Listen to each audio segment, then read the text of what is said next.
Hello everybody, happy Saturday.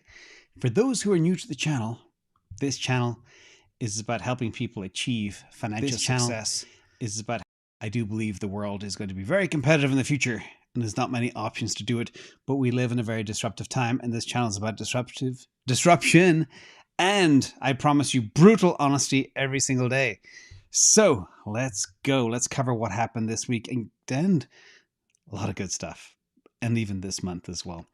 First of all, now this is financial advice. I'm just a guy on the internet who entertains, or edutains as I like to say. That is a combination of education with entertainment. And the story today, well, a lot happened this week and in fact this month. And guess who's back? Bully is back, which is a very good sign. So he was out for a couple of weeks for obvious reasons because we all expected Rektember. And this is crypto, everybody. Thank you, Gavin. I appreciate you and Mr. Keyframes. This is the month performance of all cryptos. And September is supposed to be a wrecking ball, and it did not happen. In fact, Bitcoin is up 4.25%. ETH up 2.38%. Lots of other dark green too. Solana, Tron, Ton, Bitcoin Cash, Link, Maker. Maker had a big month too. And many other names. The only things that are red are Doge and Cardano and Leo and Avalanche, Polkadot, Shiba and Matic even. But that is kind of where we came from. Before we get into some really interesting bullish news on Bitcoin, let's talk about stocks. I'll come back to crypto in a second. Stocks, what a month. And you can see here, thank you, Nick M, from the price action.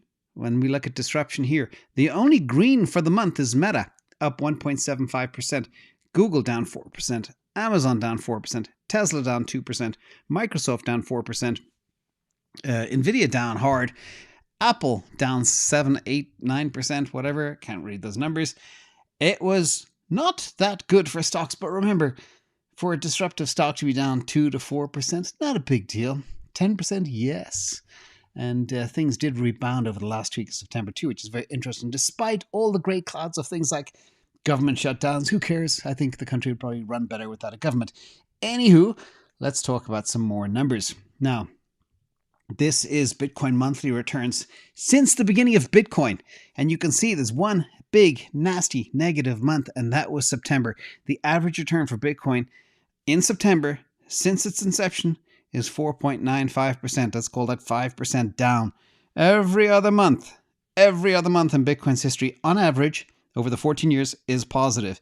Including, we're going into a very positive one. The third best month in Bitcoin's history is October. Remember, that's why many people call it Uptober. But in reality, it should be Up November, because that's even better than October. And second best month is April. And coincidentally, guess what happens in April? It's the halving. So everything is kind of related when you think about it and break it down. And we are less than 200 days from the halving. Let's look at exactly the detail of Bitcoin's performance, monthly performance, going back to 2009. Hard to believe. Of course, there wasn't a lot of action in 2009, 2010. Took a while to get some action going until October 2010. But I want you to cast your eyes on the key years that are in green. 2011, 2015, 2019, and 2023. These are the pre-halving years, and they're very, very important. When you look at the average performance per month for the pre-halving years, 2011 is 52.54%, 2015, 4%, 2019, 7.6%. This is average monthly return. And so far, in 2023, the return is 6.77%, which is very close to 2019. And of course, everybody expected September to be horrible, and it was positive, and that took a lot of people by surprise. And the average return for October in the history of Bitcoin is 27.95%. November, 38%. So the question is, what happens next? And by the way, only one time in Bitcoin's history did Bitcoin fall after a positive September. And there weren't many positive Septembers. So, and again, interesting statistics. But let's jump a little further. Let's talk about how things have changed and why. I've been saying for over a year now, this time is different. And I hear groans. It's like, oh, they're the most dangerous words in the investing language. I know they are. But literally, when you look at data, like on-chain data, it is very different. Let me explain one of the many reasons why today. First of all, in 2023, Bitcoin has been very calm. It is the least down year in the last 10 years. And if you look at the days, in this chart, by the way, from Econometrics, if you look at all the days when Bitcoin's value went down each year and compare them, you'll see that in 2023, the value didn't drop nowhere near as much as it did in past years. And this same trend can be seen when you look at the value drop each week. And there haven't been wild drops in value this year, just a quiet, steady, truck along as possible. Why is this happening? Well, long-term holders aren't selling. There is more accumulation and very little is on exchanges to even bring about these fluctuations. And I know the whales try and manipulate and tank the market. And every time they do, people just buy it up. And that's why this time is very different. This is an on-chain game. And for the first time ever, we can see everything transparently. That's why you need to look at deep. When you look at Bitcoin, you got to look at the fundamentals. You got to look at on-chain. You got to look at TA as well to determine where things are going. Let's look at another unprecedented factor for Bitcoin. And there's just so much to share this week. This is from the team at Blockware Solutions. And we have had a surge in new addresses. Over the past 30 days, there's an average of 550,000 new Bitcoin addresses added daily. Okay? This is unprecedented. This has never, ever happened. This level of on-chain activity has never happened in an early bull market. The only time we saw such spikes was during the peak of the last two bull markets. Okay, not in early bull. So for those seeking a positive outlook on Bitcoin mining, for example, look no further. If this level of on-chain activity during a bear market, just imagine the demand for on-chain settlement in a big bull market when people start going nuts, and achieving consistent transaction fees at parity with the 3.125 Bitcoin block subsidy is entirely within the realm of possibility. That is code for, yes, miners will not die, fees will go up, and they will be on parity with the actual subsidy of earning as they go forward. And we saw this already happening earlier this year with the ordinals. This time is different. Still the most dangerous words, but not in Bitcoin's case.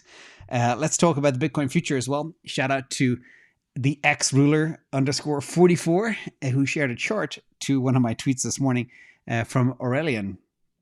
And the words from xruler is, sadly, James, when this becomes apparent to the average pleb, Bitcoin will be long gone, i.e. up and to the right. By mid to late 2025, we could be seeing 150,000 to 280,000 per Bitcoin. That's a little bit more bullish than what I see. However, I did doctor this chart at the bottom. First of all, I moved the titles to the top. And second of all, I added a big green arrow at the bottom just to show you where we are in the cycle and where we are going. Okay? This is where this time will not be different. It'll be the same. But remember, the on-chain is different. We've never gone into a bull market. We've never gone into a halving where there's less supply than ever before. Diminishing supply because everybody's hodling. It's going to be so fun. And I'm very excited. But I just urge everybody to stay healthy and be there for the fireworks when they do happen. Now, there is another piece of kind of bad news, but it's good news. And let me explain why. This is global liquidity. And you can see here, it's from the Rational Root. Now, with rates going through the roof, big strikes all around the world, government shut down the United States, extremely high rates, zero liquidity, banks aren't lending, people can't find money, there's no grease in the machine, but Bitcoin's still going up. Okay, so can you imagine what happens when liquidity returns? And liquidity will return. Let me tell you why, because things are about to explode. Something is going to break. All right? When there is no liquidity and high interest rates, things break. Money is required to grease the wheels, and they're going to grind to a halt sometime soon. I don't know if it's the next 12 weeks or 6 months or whatever, but something is definitely going to break. And we're seeing the cracks everywhere. Now, in other Bitcoin and gold news, Bitcoin shares many properties as we know with gold. Scarcity, well, I'd argue scarcity. You just need to dig a little bit deeper to find more, or go to an asteroid. Durability, yeah, gold is actually very soft. If you hold it in its pure form, you can actually mush it with your fingers. Divisibility, hard to divide. Portability, try going through an airport with a few kilos of gold. And decentralization, Depends on monopolies and manipulation by the JP Morgans of the world, etc. And fungibility. Anyway, Bitcoin is digital. It's a digitally native asset with properties enforced by code, and it's more suitable for the digital age. And we are definitely in a digital age, everybody. Therefore, Bitcoin is only going to crush gold further. And I expect us to smash 34 ounces in the next 12 months. That's the previous all-time record. When you divide Bitcoin by the amount of gold you get 34 of them. I can't remember what that is in grams. I don't even know what an ounce is. I know what a gram is. I don't know what an ounce is. Despite living in the US, I get very confused with pints and ounces and all these weird measurements. Anywho, that's how they measure gold. Let's go a little bit further. Other piece of good news on Ethereum. Futures ETFs are coming. Many believe they could launch on the 2nd of October. That is in 2 days, but the government may be shut down, so that may not happen. Anyway, this is the full list of Ethereum futures ETFs that will be given by or approved by the SEC and for approval for launch on Monday. And they are all operationally ready to go, and assuming no last-minute entrants. And a potential of 9 ETFs with futures trading on Monday, which would be huge. We know typically when there is a futures vehicle, it makes it easier for big money to manage their risk. That means they'll buy more ETH. Let's see where that's going. First of all, I said on Tuesday, with no uncertain terms, and I said not financial advice, I said ETH Bitcoin pair, this is the exact slide. It's in the kill zone at 0.06.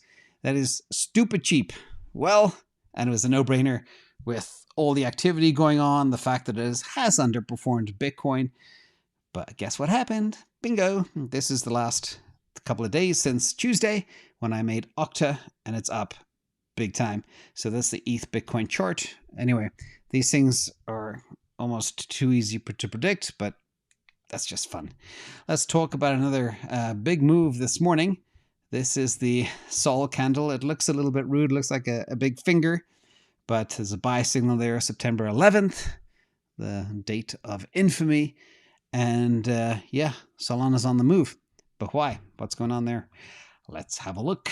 Well, first of all, there's been a lot of good press about Solana. There's a whole thing called hashtag OPOS, only possible on Solana. But now people are beginning to realize what it is. And it's getting a lot of good press too as well. NGL means not gonna lie. It's the first time I used Solana, and that poop is actually faster than every alt L1 I tried till now. There's a really cool meme somewhere on the internet. I tried to find it. I couldn't find it. It's like a caveman with fire for the first time. And that's the experience. Also, this good news coming too. This is a chat thread between Raoul Pal and Toli. Shout out to both of them, friends of the channel. But Raoul asked, when will Firedancer go live fully? And Toli said, engineering timelines are hard. My hope is that testnet by end of year, and then it might take up to 6 months more to stabilize.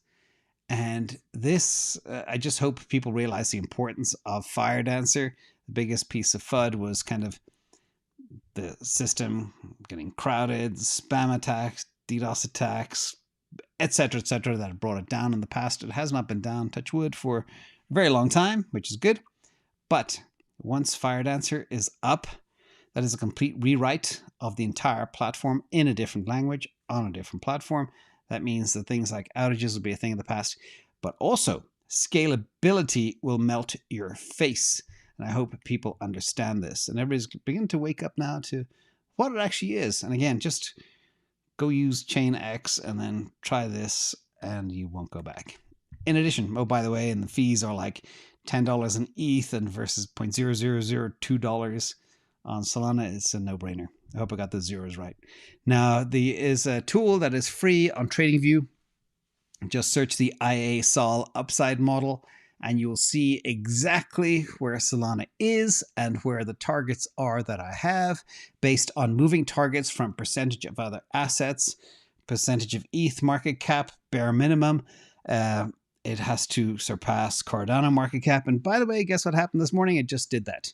But once Firedancer goes live, it will be in a league of its own, and it'll quickly catch up to at least a good chunk, either 5 to 10% of ETH market cap, and you can calculate exactly what that means for the price of Solana as we go forward. And remember, as ETH goes up, which I just spoke about with the ETH futures, it will, so will Solana. And that's kind of an exciting time. So it doesn't take a rocket scientist to figure out that an asset that does more than Ethereum, with the exception of a few things like TVL, etc., is trading at a 20th on market cap, which is insane. Anyway, guess what just flipped? This is the CoinGecko listings, and you can see here the top 10 assets. Solana just flipped Dogecoin and Cardano. Again, I've had this back and forth for a long time. Cardano's been on top for a long time, but here we are. I just thought that was interesting. And before I jump into a little bit of macro, and then a little bit of Tesla news, and a little bit of companies that are going to die news, don't forget to subscribe to the channel. I won't waste your time, and I promise you, every video you will learn a ton. Next, let's talk about debt. I did a video this week on debt. I don't remember what day, Monday, Tuesday, Wednesday. No, Tuesday is Octa. But this is a cool chart from Joe Consorti. And it is the path to 40 trillion of US debt by the year 2025. This thing is growing so fast. And the reason it's going to go to 40 trillion, maybe even more, is because there's no debt ceiling. It's been halted. Therefore, it's going to surge. And the other problem is, for that debt to be issued, they need to juice the rewards. Just like staking rewards in crypto, they need to juice the return, which means yields will have to go high. There will be that upward pressure on yields. And who's going to buy these things, especially when they see the debasement? You see an asset, just printing more and more and more, and they think people will be happy with 4% or 5% when the thing is debasing by 14%. No. And that's going to bring about a prolonged secular reduction in everything. It's just going to mess up the world. And that's why I started making videos. And that's why we need Bitcoin. That should alarm anybody out there. In addition, this is another view of the world.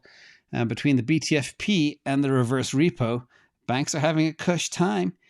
$720 million is paid in interest today, courtesy of the Fed, and they're trying to sterilize the 5 trillion in debt. The Fed, I'll repeat that, is paying $723 million per day to commercial banks on reverse repos and interest on reserves. And this is basically hidden, cooking the books, money printing. Now, a few years ago, the Fed used to be profitable and it sent its profits to the Treasury. But in recent years, in order to keep things from collapsing, like I've been warning, the Fed has been forced to create more and more programs to support the House of Cards. And this is a crazy system of that nearly $1 billion in interest a day. If this didn't happen, we would be in complete financial Armageddon. No ifs, ands, or buts about that. And from the US government shutdown news, everybody's worried about it, but it's a nothing burger. Like everything else, they do it again all the time. But this from the Kabasi letter. So 1.3 million in duty active members could go without pay. Non-essential government workers will go on unpaid leave. Much of infrastructure construction is put on hold. And remember, there's a lot of infrastructure supposedly being built right now, so that's going to be a problem. Shutdown will also cost the economy $1 billion per day. There'll be flight delays because of TSA worker shortages. That's the security at airports. Maybe the people that do flight control too, I'm not sure. National parks will close across the country. And the worst part, members of Congress continue to be paid as usual. Why do we pay these people again? Asking for a friend. I have no idea. But it's just, everywhere I look, I just see more and more incompetency in the world as each day I go by. I did warn you, I was going to be a little heated today. So let's talk about a piece of good news though. This is the BEV, the battery electric vehicle S-curve. And in Euroland, it's very difficult to fathom exactly what this means. And we've spent a lot of time talking about once you hit the 5% tipping point, it goes straight to 85% adoption. But just look at this. Since January, BEVs were 10%. Battery electric vehicles were 10% of the share of new car sales in Europe. All right. Fast forward to August, it's 22% in 2/3 of a year. That is absolutely insane. Anyway, 212%, massive. This is the S-curves. This is why we do disruption. This is what we look at on this channel, like we saw with the Bitcoin adoption of addresses. It's insane. And we're in the right place, everybody. So don't fret, don't worry about things. Another piece of Tesla news. This is a stunning chart about how Tesla is slaughtering the competition in the United States and in other parts of the world too, except for China. But they are still winning there, but it is very, very competitive. Now, if you break this down, the number 2 player sold 35,000 of a vehicle called a Chevy Bolt, which has been discontinued. And the Mach-E from Ford is the Model Y killer, only sold 13,000. Meanwhile, that big green and the Mach-E sales are only 8% of what Tesla sells. I mean, this is just absolutely not even a fair competition. It is absolutely stunning. And that's just year to date in the US. And this is how transformative, how disruptive this company is. Nobody can touch it. Nobody. And they're on the cusp of so much more. It's not just cars, bots, energy storage, FSD, craziness. And in some Ford news, because people are worried about the strike and everything else, and I'm very worried about all the workers there, a couple of funny things, which shout out to people like Car Dealership Guy said, breaking news, the reports of Ford cancelling the Lightning EV orders across the country. Okay. Dealer stock cancelling their flagship vehicle that's an electric vehicle.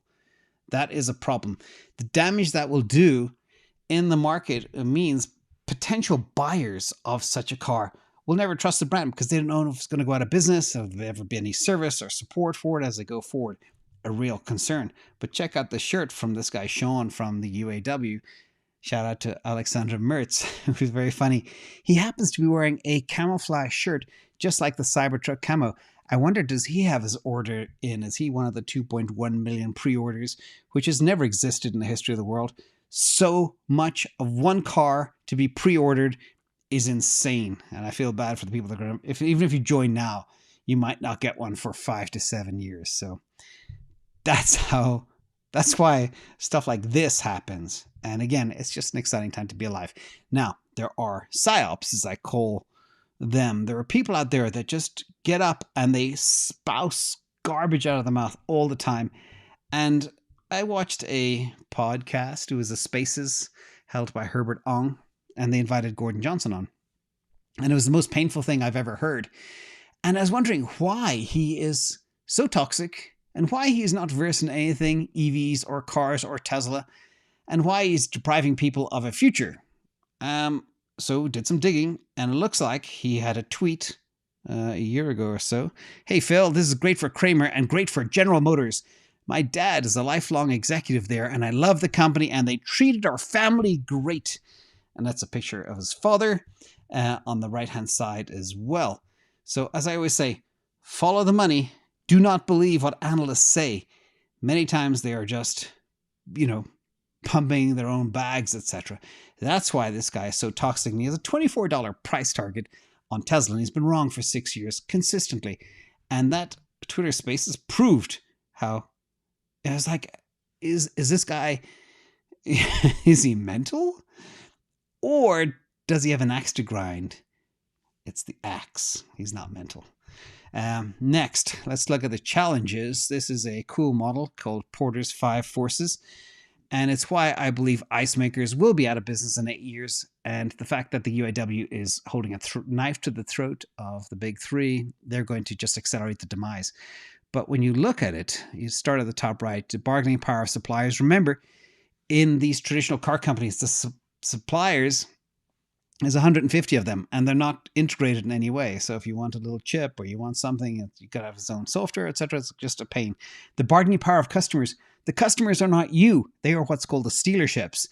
They're the people that buy the cars from Ford, and then they sell them to you at huge markups. I saw a post on Twitter where somebody marked up a $68,000 electric Lightning Ford EV to $100,000. They're taking $32,000 out of your pocket, everybody. Not good. And competition. Well, we know competition is there and they're just being smashed completely. New entrants galore as well. There's talk of Apple maybe building a car. That probably may not happen, but there's tons of others as well. And the Chinese are coming, and the Japanese, like Toyota, are trying to copy fast, as quickly as they possibly can, how Tesla do unboxing and mega casting and stuff like that. And I've not even mentioned the other new entrants. and it could just become a technology game as well, like FSD. And none of these five forces even talk about the threat of unions that are controlling these car companies. And it was actually very sad to see Jim Farley from Ford talk about his situation. And he was like about to break down and cry. Everybody should watch that. It's 10 minutes. And when you see that, the choice is do what the unions say and die, or die. That's it.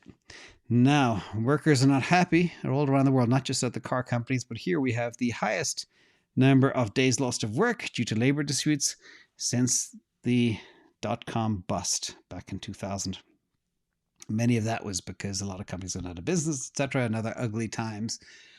Really, really bad situation. So that's the world we live in. And a great Substack by Noah Smith. He said the traditional auto industry is completely doomed. Forget UAW workers, etc., and the Rust Belt. But it was a great piece as well about how President of the United States joined a picket line. He used to be in bed with kind of the car makers. Now he's in bed with the workers. I guess you get more votes that way.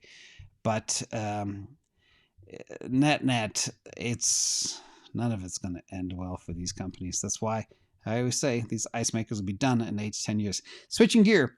Sadly, the American dream, which is buying your own castle, as I say, U.S. home affordability has just hit a record new low, and it's by far lowest point in history, even during the worst part of the 2008 global financial crisis.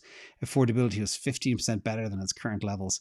And with the recent move higher, even higher with Treasury yields, we could see 8% plus mortgage rates within a week or so. And this means that the median home payment will soon cross over $3,000 a month for the first time ever.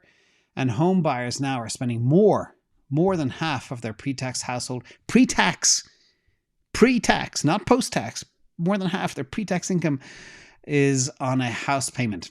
That is not sustainable, especially if you've got kids and school and food and all the other stuff to pay for. Buying a house is no longer a right or even a privilege. It's a luxury. And that is a sad situation. Thanks, JP.